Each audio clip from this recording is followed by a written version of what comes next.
السلام علیکم ورحمۃ اللہ وبرکاتہ۔ آج انشاءاللہ تعالی سورۃ اللہب، جس کو سورۃ المسد بھی کہتے ہیں، پڑھیں گے۔ خود بھی یاد کیجیے، بچوں کو بھی یاد کروائیے، اور اس سے حاصل ہونے والے اسباق پہ بھی توجہ کی حاجت ہے۔ اعوذ باللہ من الشیطان الرجیم، بسم اللہ الرحمن الرحیم۔ تبت، اصل لفظ تھا تا با با، یہ اس کی روٹ ورڈ ہے۔ با کا با میں ادغام ہو گیا تو بن گیا تبا یتبو۔ معنی ہوتا ہے ٹوٹ جائیں، یعنی نامرادی اور بربادی کے معنی میں استعمال ہوا ہے نا۔ ٹوٹ جائیں کیا؟ یدا، دونوں ہاتھ، کس کے؟ ابی لہب، ابو لہب کے۔ اس کی کنیت ہے یہ، اور وضاحت انشاءاللہ تعالی تفسیر میں سیکھیں گے۔ نام اس کا کیا تھا وہ بھی۔ وَتَبَّ، اور ہلاک ہو وہ خود، یعنی تباہ و برباد ہو گیا۔ تبت یدا ابی لہب وتب، ٹوٹ جائیں ابو لہب کے دونوں ہاتھ اور وہ تباہ و برباد ہو گیا، یا یہ بھی کہہ سکتے ہیں اور وہ ہلاک ہو گیا۔ آپ جانتے ہیں کہ جب رسول اللہ صلی اللہ علیہ وسلم کو حکم ہوا کہ اپنے قریبی رشتہ داروں کو ڈرائیے، دین کی طرف بلائیے، تو رسول اللہ صلی اللہ علیہ وسلم صفا کی پہاڑی پر گئے، آپ سارے جانتے ہیں، اور بلند آواز سے کہا یا صباحا، کیونکہ عربوں کا دستور تھا کہ جب کوئی ناگہانی آفت آتی یا لوگوں کو مدد کے لیے بلانا مقصود ہوتا تو یہی الفاظ ادا کرتے۔ جب لوگوں نے سنا تو پھر دوڑے چلے پڑے، کچھ تو خود اور کچھ اپنے نمائندے بھیجے۔ ان میں ابو لہب بھی تھا۔ اب رسول اللہ صلی اللہ علیہ وسلم نے فرمایا کہ اگر میں تمہیں یہ بتاؤں کہ اس پہاڑ کے، اگر، یہ یاد رکھیں، کہا کہ اگر میں تمہیں بتاؤں، تم لوگوں کو یہ بتاؤں کہ اس پہاڑ کے پیچھے سے دشمنوں کا ایک بڑا لشکر حملہ کرنے کے لیے آ رہا ہے، تو کیا تم میری تصدیق کرو گے، یعنی مان جاؤ گے؟ تو سب نے بیک زبان جواب دیا کہ بے شک ہم تصدیق کریں گے۔ وجہ کیا ہے کہ آپ کے لب اقدس سے، زبان مبارک سے ہمیشہ سچ ہی نکلا ہے۔ تو رسول اللہ صلی اللہ علیہ وسلم نے پہلے ماحول بنایا نا، مائنڈ بنایا، پھر فرمایا میں تمہیں متنبع کرتا ہوں، یعنی تنبیہ کرتا ہوں کہ اگر تم شرک سے باز نہ آئے تو اللہ کا عذاب تم لوگوں کو نیست و نابود کر دے گا، تباہ و برباد کر دے گا۔ ابو لہب وہاں موجود تھا، جو رسول اللہ صلی اللہ علیہ وسلم کا چچا تھا۔ انگلی سے غصے سے کہا، یعنی گستاخی کے سٹائل میں کہا تبا لک اما جمعتنا الا لہذا، اور غصے سے کہا نا کہ تو نے اس کام کے لیے ہمیں جو ہے اکٹھا کیا ہے۔ تو اللہ تعالیٰ کو یہ ادا تو پسند ہی نہیں ہے، انگلی وہ بھی گستاخی کے ساتھ رسول اللہ کی طرف آئے، تو پھر اللہ نے یہ ناراضگی کا اظہار فرمایا کہ تو نے ایک انگلی کی نا، تیرے دونوں ہاتھ ٹوٹ جائیں۔ یہ وہ بے ادبی کے ساتھ انگلی کرنے والے ابو لہب، تیرے دونوں ہاتھ ٹوٹ جائیں تو کبھی کامیاب نہ ہو، یہ آپ کہہ سکتے ہیں بد دعا ہے۔ اور پھر ساتھ ہی فرمایا وہ تب، وہ تو برباد ہو گیا، وہ ٹوٹ پھوٹ کر رہ گیا، اس کا جسم ریزہ ریزہ کر دیا گیا۔ رب کا فرمان تب پورا ہونا تو تھا ہی، دیر نہیں لگی، اور وہ بزدل بدر کی جو جنگ تھی وہاں تو نہیں گیا، لیکن موت جب آنی ہوتی ہے وہ یہ تھوڑے دیکھتی ہے کہ کدھر ہو، گھر میں بھی تو آ جاتی ہے نا۔ تو اس کے جسم پر ایک زہریلا چھالا نکلا، ایک زہریلا چھالا نمودار ہوا، جس کو گڑ یا چھالا وغیرہ کہہ سکتے ہیں، پھر وہ سارے جسم پر پھیل گیا، ہر جگہ سے وہ بدبودار پیپ نکلنے لگی۔ پیپ کی تو آپ جانتے ہیں ویسے ہی بڑی بو ہوتی، گوشت اس کا سارا گل سڑ کر گرنے لگا۔ رب کے فرمان تک کیسے پورا نہ ہوتا۔ اب وہاں اس کے بچے وغیرہ موجود تھے، لیکن یہ بیماری متعدی سمجھی جاتی تھی، تو سب نے اسے تنہا چھوڑ دیا، اسے تنہا چھوڑ دیا، کوئی بندہ اس کے قریب نہیں آیا۔ 3 دن تک اس بد نصیب کی لاش پڑی رہی، پھر اس میں بو پڑ گئی۔ لوگوں نے اس کے بچوں کو، اس کے غلاموں کو کہا کہ دیکھو پھر بچوں کو حیا آئی، انہوں نے غلاموں کو بھیجا. اب دیکھیں ایک سردار تھا جو قوم کا سردار تھا، اس کا انجام کہ آئے غلام اور انہوں نے لکڑیوں سے دھکیل دھکیل کر اس کو کنارے پر لگا دیا. اور آپ جانتے ہیں یہ اولاد تو ایسا نہیں کرتی نا، لیکن جب اللہ کی ناراضگی ہوتی ہے پھر باپ کی محبت رب دلوں سے نکال دیتا ہے. یہ اللہ کا غضب آتا ہے نا تو اولاد کے دل میں محبت یا ظاہرداری کے جذبات بھی ختم ہو جاتے ہیں، ظاہرداری کے بھی جذبات ختم ہو جاتے ہیں، اور اس کا وہی حشر ہوتا ہے جو اس گستاخ بارگاہ نبوت کا ہوا. پھر سارے عالم نے دیکھا تھا جو پیشن گوئی ہوئی وہ حرف بحرف درست ہوئی. اور جو قیامت تک شخص ایسا کرے گا، جو شخص بھی میرے محبوب کی گستاخی کرے گا اس کا انجام یہی ہوگا. اور دوسری بات یہاں کہا ابی لہب. ابو لہب کا اصل نام تھا عبد العزہ. وہ اپنی حسن و جمال اور چمکتے ہوئے چہرے کی وجہ سے اس نے اپنی کنیت رکھی تھی ابو لہب. تو اللہ تعالی نے کنیت کا تذکرہ کیا، نام ذکر نہیں کیا. وجہ کیا ہے آپ جانتے ہیں، نام اس کا تھا عبد العزہ. اور سارے تو اللہ کے بندے ہیں نا، عزہ کا بندہ تو نہیں ہے نا وہ. یہ نام اس قابل ہی نہیں تھا کہ قرآن کریم میں تذکرہ کیا جاتا. اور کنیت سے وہ مشہور بھی تھا، اس سبب سے بھی اس کو کنیت سے ہی ادھر یاد کیا گیا. پھر آیت نمبر 2 ما اغنا، نہ کام آیا. اغنا کا معنی ہوتا ہے غنی کر دینا، بے پرواہ کیا. یعنی ما اغنا نہ کام آیا، نہ بے پرواہ کیا، نہ فائدہ دیا. انہو اس کے، مالہو اس کے مال نے. ہو کی ضمیر راجع ہو رہی ہے ابو لہب کی طرف، یعنی ابو لہب کے مال نے اسے کوئی فائدہ نہیں دیا. وما اور جو کچھ کسب اس نے اکتساب کیا تھا. کسبا یکسب اکتساب کرنا، کمانا. کسب اس نے کمایا، کوئی فائدہ نہ پہنچایا ابو لہب کو اس کے مال نے، اور جو اس نے کمایا کچھ بھی اس کے کام نہیں آیا. یہ 4 جو دولت مند تھے نا مکہ کے رئیس، ان میں سے ایک تھا. اتنا اس کے پاس مال و دولت تھا. ایک چیز خالی گولڈ کا بتا دیتی ہوں کہ 8 کلو سے زیادہ سونے کی اینٹیں تھی اس کے پاس. اس کے علاوہ بہت کچھ تھا اور صاحب اولاد بھی تھا. لیکن جب اللہ کی پکڑ ہوئی، ایک زہریلا آبلہ نکلا تو سارے نوکر چاکر، خاندانی رشتہ دار، ایون کے بچے بھی اسے چھوڑ کر چلے گئے. جس پر اسے ناز تھا، مصیبت کے وقت وہ سارے اسے بے یار و مددگار چھوڑ کر چلے گئے اور کوئی چیز بھی اس کے کام نہیں آئی. کوئی بھی چیز اس کے کام نہیں آئی. پھر اس کا انجام کیا ہوا وہ بھی انشاءاللہ پڑھیں گے. دنیا میں تو پڑھ لیا نا کہ اس کا انجام کیا ہوا. وہ ایک آبلے سے مر گیا، بدبودار پیپ نکلی، اور اس کو کیسے دھکیل کے مٹی کے اندر دفن کیا وہ آپ سن چکے ہیں. اب آخرت میں اس کے ساتھ کیا ہوگا.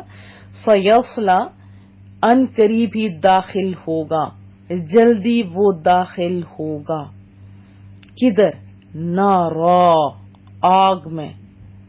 کیسی آگ؟ جہنم کی آگ. اور اس کی آگ دنیا کی آگ کی نسبت زیادہ سخت ہے. ذات لہب، شولوں والی، بھڑکتی ہوئی. لہب کا لفظی معنی ہوتا ہے شولہ، جیسے بہت تیز آگ ہوتی ہے، بہت بھڑکتی ہوئی، شولوں والی، بہت بڑے بڑے شولے ہوں.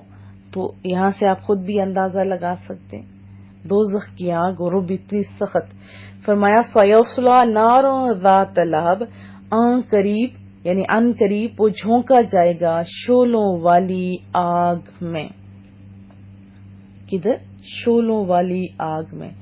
فرمایا اس کی وضاحت کیا ہے کہ اس کو بتایا جا رہا ہے نا کہ آج یہ میرے محبوب کی گستاخی کرتا ہے ابو لہب. دنیا میں مانا بڑا اس کا نام ہے، ان قریب دنیا میں بھی اس کا انجام پتہ چل جائے گا، لیکن یہ گستاخی کرتا ہے، بے ادبی سے اشارہ کرتا ہے، بڑی ڈینگیں مارتا ہے، تھوڑا اور صبر کر لے، اس گستاخی کا مزہ چکھائیں گے. کدھر ڈالیں گے؟ آگ میں. کیسی آگ؟ شولوں والی بھڑکتی ہوئی آگ میں، دوزخ کی آگ میں اسے ڈال دیا جائے گا. خالی اس سے نہیں. اور امراۃ، بیوی، امرا کہتے ہیں نا عورت کو، ہو اس کی، ہو کی ضمیر راجع ہو رہی ہے ابو لہب کی طرف. وامرأتہ اور اس کی بیوی بھی، حمالتا اٹھانے والی، مبالغہ کا صیغہ ہے، حطب لکڑیاں، حمالت الحطب لکڑیاں ایندھن کی اٹھانے والی. حطب کہتے ہیں ایندھن کو جس سے آگ جلائی جاتی ہے، لکڑیاں. وامرأتہ حمالت الحطب اور اس کی بیوی بھی بدبخت ایندھن اٹھانے والی. ابو لہب کی بیوی کا نام تھا ارواح، کنیت تھی ام جمیل. یہ ابو سفیان کی بہن تھی. حضرت ابو سفیان کو تو اللہ نے ہدایت دی، پھر اسلام لے آئے تھے وہ، تو ان کی بہن کا تذکرہ ہے، اور روایات میں آتا ہے کہ وہ بھینگی بھی تھی، اور دل میں عداوت اتنی زیادہ تھی، اتنی امیر ہونے کے باوجود اس دشمنی میں اتنی آگے بڑھ گئی تھی کہ رسول اللہ کو اذیت پہنچانے میں کسی اور کا تعاون بھی نہیں لیتی تھی، اور اپنے بدبخت شوہر سے کسی طرح پیچھے نہیں تھی. اور اس کا مشغلہ آپ کہہ سکتے ہیں، دن کے وقت جنگل میں جاتی تھی، خود اپنے ہاتھوں سے خاردار لکڑیاں چنتی تھی، گٹھا بناتی تھی، اٹھاتی تھی. اور رات کے وقت جہاں سے محبوب کریم صلی اللہ علیہ وسلم نے گزر کے جانا ہوتا تھا نا، اپنے اللہ کی جناب میں سجدہ ریز ہونے کے لیے حرم کی طرف تشریف لے جانا ہوتا تھا، ان رستوں میں یہ ظالم عورت کانٹے بچھایا کرتی تھی. اور جب یہ سورہ مبارکہ نازل ہوئی نا، بجائے اس کے کہ وہ نادم ہوتی، خوف زدہ ہوتی، الٹا آگ بھگولا ہوگی غصے سے، اور ہاتھوں میں ایسے ہوتے نا کنکریاں، سنگریزے وغیرہ، وہ اٹھائے اور رسول اللہ صلی اللہ علیہ وسلم کی تلاش میں نکلی کہ جہاں ملیں گے میں ان کے ساتھ ایسا کروں گی. اب جیسے رسول اللہ صلی اللہ علیہ وسلم جو اس وقت کعبہ کے پاس بیٹھے تھے، اور ساتھ ان کا یار غار حضرت ابوبکر صدیق رضی اللہ تعالی عنہ بھی تھے. حضرت ابوبکر صدیق نے دیکھا کہ امی جمیل آ رہی ہے، فوراً عرض کیا، یا رسول اللہ وہ آ رہی ہے، وہ تو خبیث عورت ہے، کوئی خباثت ہی کرے گی.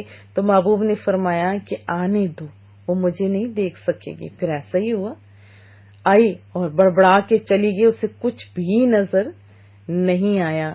اور وہ اس کا انجام کیا ہوگا، دنیا میں کیا ہوا اور آگے کیا ہوگا، وہ بھی ہم انشاءاللہ پڑھیں گے. جیسے حطب ایندھن کہتے ہیں نا، ایندھن کو کہتے ہیں حطب، جلانے کی جو لکڑی وغیرہ ہوتی ہے. اور دوسرا ایک اور یاد رکھیے کہ حمالت الحطب چغل خور کے لیے بھی استعمال کیا جاتا ہے، یعنی مخالفت کی آگ کو بھڑکاتا ہے نا چغل خور، تو اس کے لیے بھی استعمال ہوتا ہے. تو ضمن چند باتیں بتا دوں، کیونکہ بہت بچوں کی اور بڑوں کی بھی عادت ہوتی ہے تھوڑے یہ چولی اٹھا دینا. تو چلیں ہم کچھ سیکھ لیتے ہیں، کیونکہ ایک حدیث طیبہ رسول اللہ صلی اللہ علیہ وسلم کی بڑی پیاری حدیث طیبہ ہے کہ کوئی چغل خور جنت میں داخل نہیں ہوگا. کہا بن احبار سے مروی ہے کہ بنی اسرائیل میں قحط پڑ گیا. حضرت موسیٰ علیہ السلام اپنی قوم کے ہمراہ 3 دن بارش کی دعا کرتے رہے، تو بارش نہیں ہوئی. ظاہر ہے کچھ بڑا بھی تو سکھا رہا تھا نا رب کریم. عرض کی کہ مولا کریم الہی عبادک، یہ تو تیرے بندے، اگر تو نہیں رحم فرمائے گا تو کون رحم کرے گا.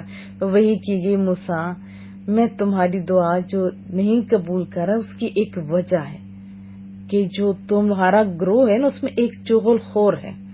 حضرت موسیٰ علیہ السلام نے عرض کی یا رب العالمین، کیا عرض کی کہ یا رب العالمین، وہ کون ہے تاکہ ہم اسے اپنی صفوں سے ہی نکال دیں.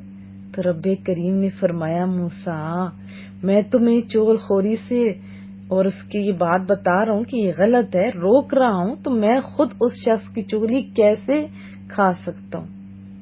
لیکن بعد میں باہر طور پر سب نے توبہ کی، اس چغل خور نے بھی توبہ کی، کیونکہ چغل خوری گناہ کبیرہ ہے نا۔ تو پھر اس کے بعد دعا قبول ہوئی اور پھر بارش ہوئی۔ حضرت فضیل بن عیاض کا قول ہے، یہ آپ سب کو ذہن نشین کرنا چاہیے کہ 3 باتیں ایسی ہیں جو نیک اعمال کو غارت کر دیتی ہیں، کھا جاتی ہیں، تباہ کر دیتی ہیں۔ اور نمبر 1 روزہ توڑ دیتی ہیں، نمبر 2 وضو بھی ٹوٹ جاتا ہے۔ کیا کون سی چیز؟ غیبت، چغلی اور جھوٹ، یہ ان کا قول ہے، یہ ذہن میں رکھیے گا۔ باقی اس کی وضاحت میں نے آلریڈی کی ہوئی ہے۔ تو یعنی یہ ایسی چیزیں ہیں جو گناہ کبیرہ ہیں، اگر کسی میں یہ برائیاں ہیں تو ان کو چاہیے کہ چھوڑ دیں۔ کیا میں توقع رکھوں؟ انشاءاللہ۔ فی میں جید کہتے ہیں گردن کو، گلے کو، اس کی ضمیر راجع ہو رہی ہے ابو لہب کی بیوی کی طرف، یعنی ابو لہب کی بیوی کی گردن میں حبل رسی ہے۔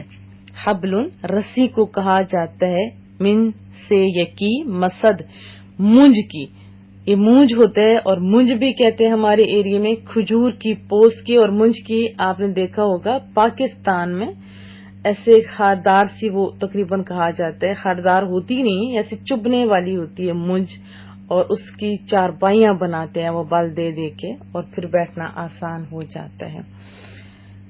فی جیدہا حبل من مسد، اس کے گلے میں یعنی ام جمیل کے گلے میں مونج کی رسی ہوگی۔ اب اس میں جو یہ الفاظ استعمال ہوئے ہیں نا، حبل من مسد، اصل میں ام جمیل کے بارے میں خصوصی طور پر الفاظ استعمال کرنے میں راز یہ ہے کہ وہ مکہ کے رئیس اعظم کی بیوی تھی، اس کے گلے میں جواہرات کا بڑا ہار تھا، سونے کا، گولڈ کا، اور وہ کہتی تھی قسم اٹھا کے، لات اور عزا کی قسم، میں موتیوں کے اس بیش قیمت ہار کو فروخت کروں گی، پھر رسول اللہ صلی اللہ علیہ وسلم کی عداوت میں خرچ کروں گی۔ یہ وہ بولا کرتی تھی۔ تو رب کریم نے فرمایا کہ اس اکڑی ہوئی گردن جس میں آج بڑا قیمتی ہار ہے نا، ہم مونج کی رسی ڈال کر اسے جہنم میں گھسیٹیں گے جو 70 گز لمبی ہوگی۔ اور روایات میں یہ بھی آتا ہے کہ اس کی عادت تھی حسب معمول، وہ خاردار لکڑیوں کا گٹھا سر پہ اٹھائے ہوئے آ رہی تھی، اور اس کے جو گٹھا تھا وہ مونج کی رسی میں بندھا ہوا تھا، وہ ایک پتھر پر پھر آرام کرنے کے لیے بیٹھی، تھک گئی ہوگی نا، اور پیچھے سے اللہ ہے فرشتوں کے ذریعے کچھ بھی کروا سکتا ہے، وہ ویسے بھی کون کے تو فیکون ہو جاتا ہے، گٹھا پیچھے کی طرف سرکا ہوگا، یا ایک جگہ پہ میں نے پڑھا کہ فرشتوں نے کھینچا، تو بہرحال جیسا بھی ہوا وہ رسی اس کے گلے میں ایسے لپٹ گئی، اس کا دم گھٹ گیا اور وہ مر گئی۔ یہ اس کی دنیا کی سزا تھی، اور اینڈ پہ کتنی بڑی بڑی اسے سزائیں ملیں گی۔ انا للہ و انا الیہ راجعون۔ بہرحال اس بات سے یعنی اس سورہ مبارکہ سے کیا ثابت ہوا کہ وہ دونوں بد نصیب دوزخی تھے، اور یہ سورہ مبارکہ ہر اس بندے کو یاد دلاتی رہے گی کہ جو بھی رسول اللہ کا گستاخ ہے اس کا انجام یہی ہوگا، کیونکہ محبت مصطفیٰ کے بغیر ایمان کامل نہیں ہوتا۔ اپنے بچوں کو رسول اللہ کی محبت سکھائیے، رسول اللہ سے سچی محبت سکھائیے، محبوب کے طریقوں کو سیکھنے کا ان کے اندر ایک جذبہ ڈالیے، خود بھی سیکھیے۔